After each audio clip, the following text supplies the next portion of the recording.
Bonjour les humains, 12 avril 2024. Dans la playlist Jérémie, je vais vous citer quelques versets. Je suis dans le chapitre 7, verset 5. Voici ce que dit l'Éternel. Maudit soit l'homme qui fait confiance à ce qui est humain, qui prend des créatures pour appui et qui détourne son cœur de l'Éternel. Donc créatures. Donc les humains sont dedans, là c'est bien cité, et puis les anges.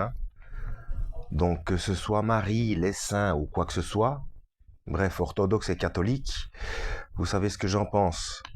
Et donc les autres créatures, donc ceux qui... il y a aussi des religions qui parlent de l'esprit du loup, l'esprit de ceci, de cela, voilà. Bon bref. Verset 7. Béni soit l'homme qui fait confiance à l'Éternel et qui place son espérance en lui. De par le fait. Verset 11. Celui qui acquiert des richesses injustement est pareil à une perdrix qui couve des œufs qu'elle n'a pas pondus.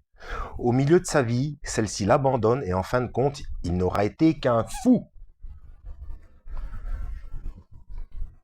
Donc ceux qui ont culturellement ou par après dans leur évolution propre, il n'y a pas de petit profit.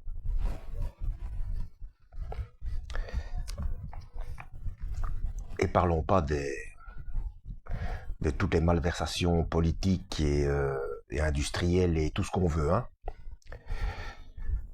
Chapitre 11. Ah non, je viens de le dire. Ceux qui se détournent de moi seront inscrits sur la terre, car ils ont abandonné la source d'eau vive qu'est l'Éternel.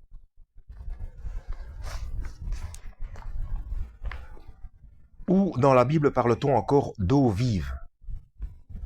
Cette promesse qu'on recevra de l'eau vive, c'est Yeshua, le Christ, en parlant à la Samaritaine. Celui qui vient à moi, je lui donnerai de l'eau vive. Donc l'eau vive,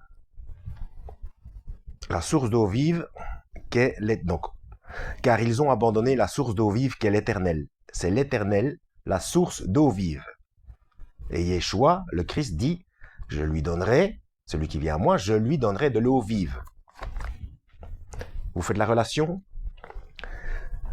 Ça, c'est pour ceux qui discutent encore de la divinité de Yeshua, de Christ.